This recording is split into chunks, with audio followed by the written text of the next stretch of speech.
You are now listening to the IELTS podcast. Learn from tutors and ex-examiners who are masters of IELTS preparation. Your host, Ben Worthington.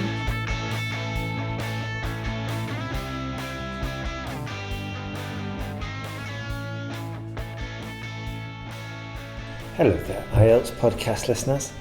In this episode, we're going to focus on how to write an IELTS agree or disagree essay. What is an agree or disagree essay? First of all, the agree or disagree essay is a statement. Well, it offers you a statement and then it invites you to either agree or disagree with it. Now, when you get one of these questions, you are expected to state your opinion clearly, address all parts of the statement with which you are agreeing or disagreeing, and you have to fully support your opinion with reference to further knowledge or experience. We're going to go into this into more detail. First of all, I'll give you some examples of agree or disagree questions. Number 1. Modern life is increasingly chaotic. Do you agree or disagree? Number 2. The death penalty is barbaric and should not be legal anywhere. Do you agree or disagree? Third one. Libraries are irrelevant in the age of the internet and should not be publicly funded. Do you agree or disagree? Let's jump into that third one. I'm going to argue that libraries are not irrelevant in the age of the internet. Partly because that's what I believe, because I think they're useful. As a teacher of English as well, this is what I believe. It is possible to argue contrary to your own opinion. However, from my personal experience, I'm going to argue more convincingly if it's a position that I absolutely believe personally myself. Now, that's not saying you always have to take the position that you personally believe. You can go against yourself, but from personal experience, I just find it easier. I find it easier to think of examples, to take positions, if it's something that I believe in. You must always read the question carefully. Let's have a look at that question again. Libraries are irrelevant in the age of the internet and should not be publicly funded. Do you agree or disagree? Now, it's essential to note the view with which you're being asked to agree or disagree actually consists of two views. Now, I've discussed this in a video before. If you go to IELTSPodcast.com and you'll be able to, and then just put IELTSPodcast.com agree, disagree, you'll be able to see the video of this. So as I was saying, usually the question or the statement will have two views in it. So let's go back to our question. Libraries are irrelevant in the age of the internet. That's viewpoint 1. Libraries should not be publicly funded. Now, those are two questions. They are linked, but they are not identical. Now then, when we are starting, we need to state our opinion very clearly and decisively. We've got to take our position and signal to the examiner where we are going. We do not want ambiguity. This is why I am forever saying that simpler arguments are better than complex or convoluted ones, because with a simple argument, we can get to the point. And as I've said a million times before, this is not an intelligence test, but a communication test. It's a language test. So this is why going for a simple argument is easier to express. And also, as I just mentioned, we need to clearly and decisively express our opinion. Here's an example of an unclear statement of opinion. I suppose libraries are in some ways irrelevant. You can find most things you need on the internet, but after all, it is good to have a place to go and study, and many libraries also offer other facilities like cafes. Now, what's the problem with this? Well, it's prefaced with I suppose, The first statement of opinion in the sentence is I suppose. That doesn't sound very convincing, does it? In fact, it also sounds very much like spoken English. And remember, in the exam, we're going for clear academic English, succinct and concise. Starting off with "I suppose" is almost akin to a conversation in the bar with your friends, casual chit-chat, Just as a side note, it's usually a bad idea to preface your statement with "I suppose" or "it is my opinion that" or "I think that." The reason is because the reader already knows that is your opinion because you're just stating it. Every time you're tempted to write "I think that" or "it's my opinion," try simply to delete those words and the sentence will probably be greatly improved without them, okay? Because now you are stating it. The other problem with opening your argument this way is that it's unclear. As I said before, it's very casual. It's not very direct. It's not crystal clear. I suppose, well, maybe it's this. I suppose it's like that. You're kind of hedging yourself, which we don't want to do with this part. After the reader has finished reading the opening sentence, it is not fully clear whether the writer agrees or disagrees with the statement offered. Okay, that's the second reason why it's bad to open up like that. Now, as I just said, although qualifying your statements is not a bad idea, at the beginning, the main line of your argument needs to be clear because we're just starting off and we want to get to the point. A better way to start off our agree-disagree essay is to go for the jugular, so to speak, to go to the point. Here's an example. Libraries are very far from irrelevant. The experience of reading a printed book is very different from that of reading text on a screen, and much more is lost than is sometimes supposed when reading electronically. There we go. You see, we've removed the "I think," we've removed the "I suppose," and we've gone directly to the point. Libraries are very far from irrelevant. Yeah, we've even started with the subject, libraries. It's the first word in the sentence, the subject. Now, it's a very clear and decisive statement of opinion. We know our position from the get-go. There's no ambiguity. Now, remember, we've got to address all parts of the question. So let's move on to the second part, because remember, we are not being asked whether libraries are irrelevant in the digital age or the internet, but also whether they should receive public funding or not. The second part. I see this so many times when I was correcting essays, that the student would focus on one part of the question and then forget the rest. And this is a disaster for task response. We've got to address all parts of the question. And if you're sending in your essay to IELTSPodcast.com, don't waste your money by writing the essay, looking at the question, writing it, and then sending it straight off. Double, triple check, and get into the habit of triple checking that your essay plan is answering the question on the paper in front of you. Now then, going back to the question. So as we said before, there's two questions here. Let me just go back to the actual question. So libraries are irrelevant in the age of the internet and should not be publicly funded. Now, the questions are linked. If libraries were irrelevant, there really would be no point in funding them. Yet it does not follow that if relevant, they must be funded. Okay? So it's a good idea to demonstrate to the examiner the question has more than one aspect to it. So here's how we might do this. We have seen that libraries are far from irrelevant. Clearly, this fact does not by itself show that they deserve public funding. Nevertheless, a good case can in fact be made for public financial support for libraries. Okay, so let's break that down.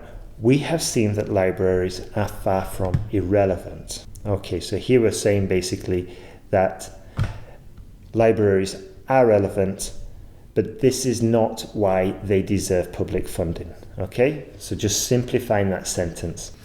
Nevertheless, a good case can in fact be made for public financial support for libraries. Hopefully you would have heard the topic-specific vocabulary there when I mentioned public financial support. Okay, because we're talking about funding. What is funding? Public funding? Well, it's financial support. Now then, going back to the point of addressing all parts of the question. So, with that statement that I just mentioned, okay, we've managed to address all parts, yeah? And I've also shown to the examiner that we've read the question attentively, and we know that it consists of two distinct parts. We've understood what is required from us. Now then, finally, let's move on to the third point, which is the need to fully support your opinion. Now this is backing it up. We can give evidence, we can give facts, we can give examples. Now, obviously, you're not expected to be an expert. So you don't have to do like you do in university and put quote Brown and Smith 1977 or whatever. Yeah? Obviously we don't have those quotes to mind. It's highly unlikely that we have those kind of quotes and facts and figures.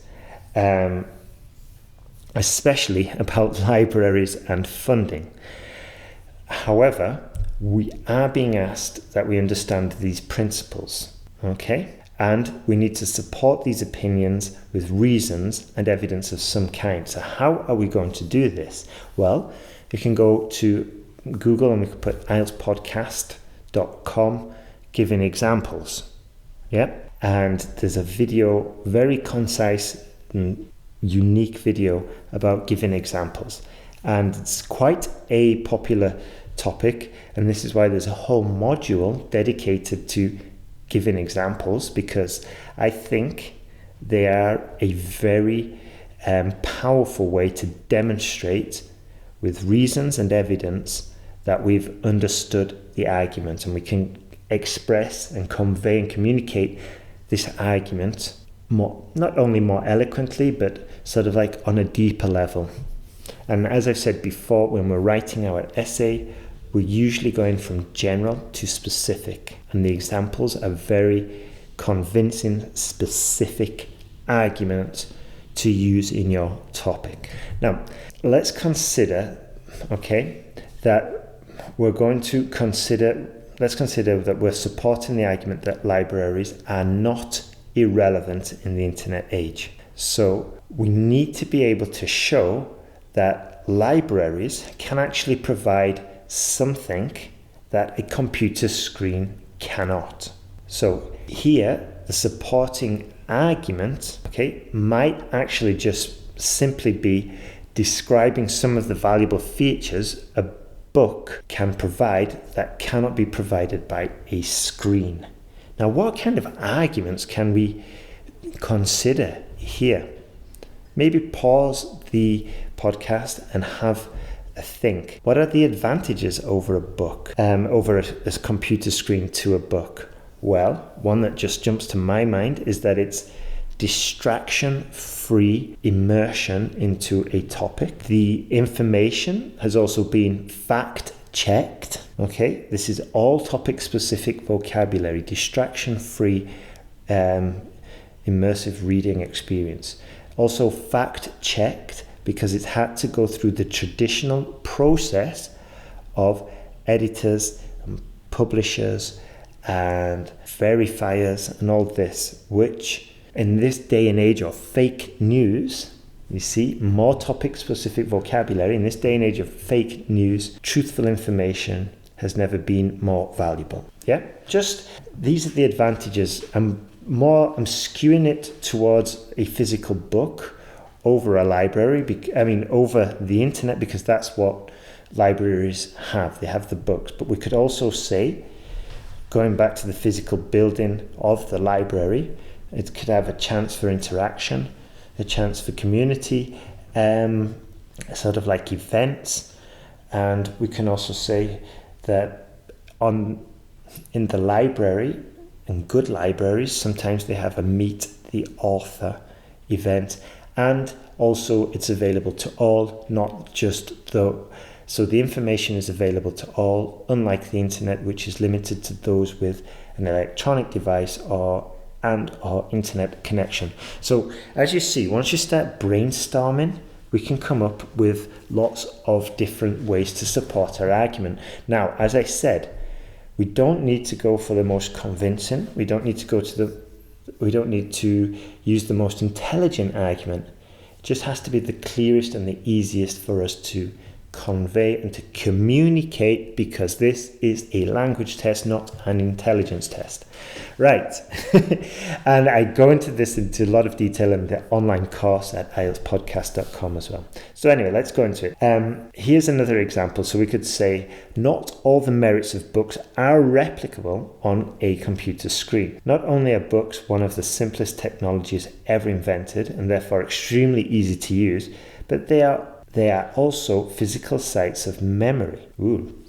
Many readers remember what they have read in a book by remembering the look, feel, and even smell of a book as they have read it. Okay, once again, this is quite a straightforward argument. Yep, and we're just arguing more so for the physical use of the books than the actual facilities of the library. But it's not the quality of the argument, it's the quality of the communication used to convey that argument. Okay, so now let's just dissect that argument. Okay, we've given a number of virtues, so there's additional ones. Okay, we've got this and this and this. Okay, so we're saying it's one of the simplest technologies ever invented. It's easy to use. They are physical sites of memory. That's very eloquently expressed. And also, it's easier to remember. And all of these arguments, okay, they're unique and they're specific because they cannot be performed by the computer. And it draws on the ability of books to convey experiences, okay? And this is a more abstract general point about libraries. So anyway, the point I want to make there is that when we are given the argument, we can give additional arguments, and we can also pull sort of like from abstract reasons, like we've just done now, the look, the feel, and even the smell of the book. But I don't want you to get distracted, okay? Remember, if we're writing clearly, and we're using examples, that is sufficient. We don't need to go so abstract sometimes, and we can even give hypothetical examples. That's also covered in the online course. So just bear that in mind. And if you are struggling with these arguments or building your paragraph, then you can either go to IELTSPodcast.com, have a look for more material there to help you construct solid paragraphs, or if you're in a hurry, have a look at the online course. So let's just summarize what we've looked at. To succeed with an agree or disagree question, we should be addressing all aspects of the question. So this is an exam skill. So we review lots of different questions just to get used to it, and even plan lots of different essay plans. Write down lots of different essay plans. Okay, we've also considered the importance of stating your opinion clearly and decisively. Just as a quick review, we don't say I think, we don't say I suppose. We try and get to the point and starting with the subject first. That's a very powerful way to start your sentences. Then we looked at offering full support of your opinion, building up your paragraph with your opinion. And as I said before, general to specific when we're in there. So hopefully you have got a better idea now about how to write your agree, disagree essay. And we've looked at the structure, and we've looked at how to build your argument. So thank you very much for listening. If you need more help with this, please come to IELTSPodcast.com, and there you'll find lots of resources. We've got the online course, we've got the speaking confidence course, the sentence guide course, And yeah, there's lots of material there to help you pass IELTS. My name is Ben Worthington, and I wish you all the best with your IELTS preparation. Take care.